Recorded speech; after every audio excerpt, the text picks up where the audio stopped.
আর এই খবরের পাশাপাশি অবশ্যই আমাদের নজর রাখতে হবে জামাল উদ্দিন সর্দার সোনারপুরের ত্রাস, তার একটার পর একটা কুকীর্তির খবর সামনে আসছে। সেখানে একটার পর একটা ভয়ানক অপরাধের অভিযোগ তার বিরুদ্ধে রয়েছে। একদিকে তার নিজের পরিবারের লোকজনকে খুনের অভিযোগ রয়েছে, অ্যাসিড দিয়ে মারার অভিযোগ রয়েছে, অ্যাসিড ছুঁড়ে মারার অভিযোগ রয়েছে।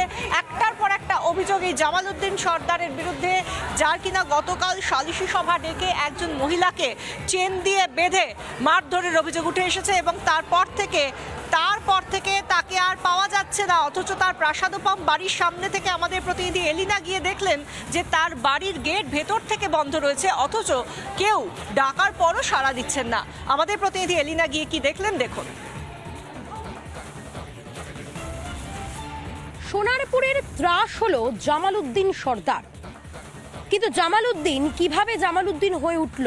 জামাল উদ্দিন সর্দার 2003 সালে ও দাদাকে প্রকাশ্যে রাস্তায় দাঁড়িয়ে কোপায়, বড় দাদাকে। এইভাবে তার অপরাধ আস্তে আস্তে চলে এবং 2003-4 সালে রেশন কার্ড করে দেওয়ার নাম করে প্রচুর টাকা তোলে জামাল এলাকা থেকে, মানে তোলাবাজি করে যাচ্ছে, তখন ছোটোখাটো তোলাবাজি করে যাচ্ছে।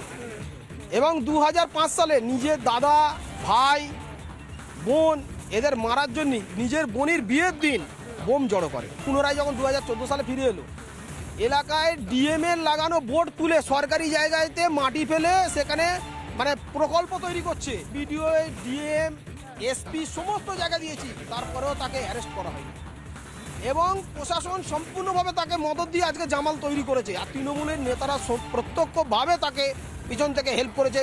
তার তোলাবাজির কিছু অংশ তৃণমূলের নেতারা ভোগ করে গেছে।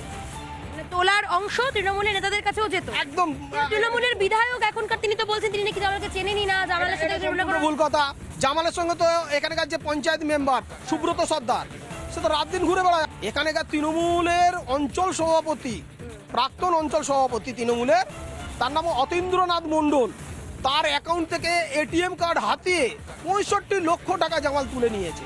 বছরের পর বছর ধরে এটা তো তার মানে আমরা দেখতে পাচ্ছি ছোট্ট সন্দেশখালী, একইভাবে দীর্ঘ বছরের পর বছর ধরে এটা চলে গিয়েছে, কিন্তু প্রশাসন চুপ।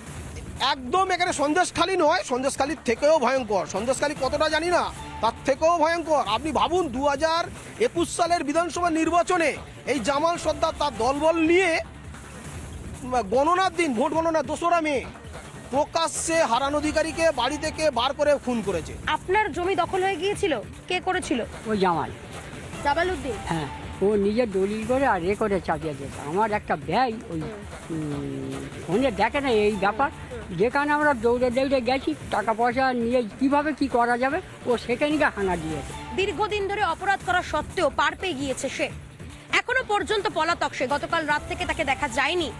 কোথায় পালিয়েছে সে? প্রশাসন কি করছে? পুলিশ কি তদন্ত শুরু করেছে? কবে ধরা পড়বে জামাল উদ্দিন? এখন এটাই প্রশ্ন সোনারপুরের সাঙ্গুর অঞ্চলের এলাকাবাসীদের। ক্যামেরায় শুভ্রাংশু ঘোষের সঙ্গে লীনা ভট্টাচার্যের রিপোর্ট, রিপাবলিক বাংলা, সাঙ্গুর।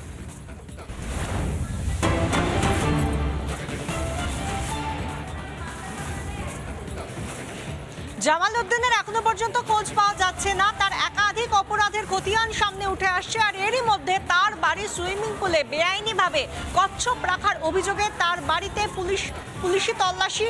তার বাড়িতে 50টা সিসিটিভি রয়েছে এমনও জানা যাচ্ছে। সুইমিং পুলে বেআইনিভাবে কচ্ছপ রাখার অভিযোগ রয়েছে। সেই জায়গা থেকে পুলিশ তল্লাশি করেছে তার বাড়িতে। পুলিশি তল্লাশি জামাল উদ্দিন সর্দারের বাড়িতে সোনারপুরে। তার যে বাড়ি সেখানে সুইমিং পুল রয়েছে এবং সেই সুইমিং পুলে রয়েছে কচ্ছপ, যা বেআইনিভাবে রাখা হয়েছে বলে অভিযোগ। তার বাড়িতে পুলিশের তল্লাশি, অথচ এই জামাল উদ্দিন সর্দারকে পাওয়া যাচ্ছে না, তার খোঁজ পাওয়া যাচ্ছে না।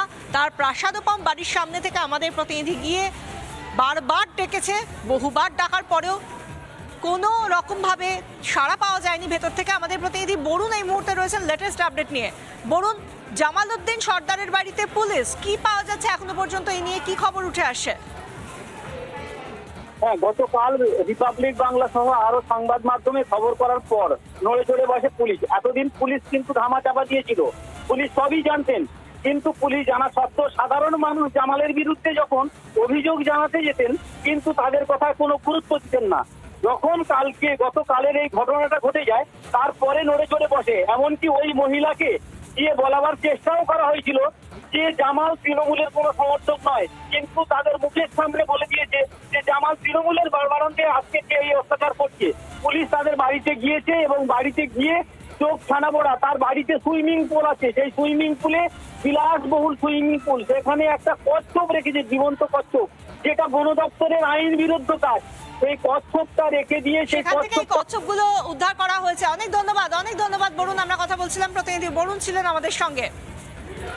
আজ যখন একটার পর একটা হদিশ পাওয়া যাচ্ছে, এরকম জামাল উদ্দিন থেকে শুরু করে একটার পর একটা এরকম নেতার নাম পাওয়া যাচ্ছে, তাদের বিরুদ্ধে অভিযোগ উঠে আসছে যে সালিশি সভা ডেকে তারা ইনসাফ দিচ্ছে এবং তাদের বাড়িতে একাধিক বেআইনি জিনিসপত্র রয়েছে, তাদের বিরুদ্ধে অপরাধের এক লম্বা খতিয়ান রয়েছে।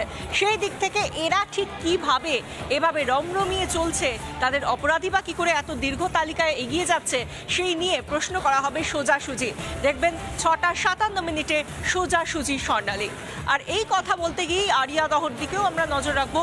আড়িয়াদহে আমরা দেখতে পাচ্ছি যে জায়েন্টের মতো যে ঘটনাগুলো ঘটছে, জায়েন্ট সিং এর যে ঘটনা ঘটেছে সবাই আমরা জানি, এবং আড়িয়াদহের এই ঘটনার পর যেখানে গিয়ে পুলিশ ক্লাব সিল করে দিয়েছিল, সেই ক্লাব আবার খুলে দেওয়া হলো। তাহলে এবার প্রশ্ন উঠছে, কেনই বা সিল করা হলো, কেনই বা খুলে দেওয়া হলো? যে ক্লাবে একেবারে বদ্ধভূমি হয়ে দাঁড়িয়েছিল আড়িয়াদহের যে ক্লাব, তালতলা ক্লাব, সেই ক্লাবের সিল খোলার অভিযোগ, রাতের অন্ধকারে সিল খোলার অভিযোগ, ফের ক্লাব সিল করল পুলিশ। কে খুলল বন্ধ ক্লাবের সিল? তদন্তে পুলিশ।